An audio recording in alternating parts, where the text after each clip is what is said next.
AP agency Orissa ప్రాంతం నుంచి మహారాష్ట్రకు గంజాయి సప్లై చేస్తున్న నలుగురు ముఠా సభ్యులను రాచకొండ ఎస్ఓటీ పోలీసులు అరెస్ట్ చేశారు.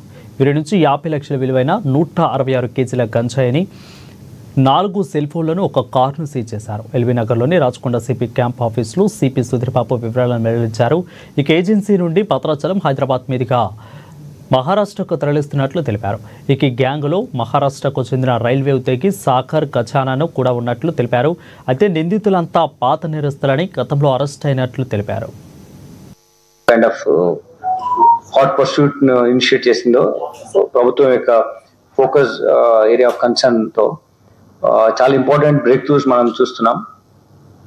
ఈ కేసులో కూడా ఎప్పటి నుంచో నేరాలు పడుతూ జైల్లో కలిసి ఉండి జైల్లో ఉండి ఇంకా ఇటువంటి నేరాలు ఇంకా ఎక్కువ చేయాలి, వాళ్ళ లావిష్ లైఫ్ స్టైల్ కోసం కావాల్సిన డబ్బు ఈ ఇల్లీగల్ ట్రాన్స్పోర్టేషన్ ఆఫ్ డ్రగ్స్ వల్ల చేయాలనే ఉద్దేశంతో ఉన్నటువంటి ఒక ఇంపార్టెంట్ ఇంటర్స్టేట్ గ్యాంగ్ ను మనము ఇప్పుడు అరెస్ట్ చేయడం జరిగింది.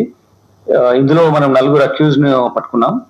ఇది మల్కాన్గిరి ఆఫ్ ఒడిషా నుంచి ఈ డ్రగ్స్ గాంజాను ట్రాన్స్పోర్ట్ చేస్తూ అది మహారాష్ట్రలో అమ్మడానికి ఈ ప్రయత్నం చేస్తున్నటువంటి గ్యాంగ్ ను పట్టుకున్నాం. వీళ్ళు ఇందులో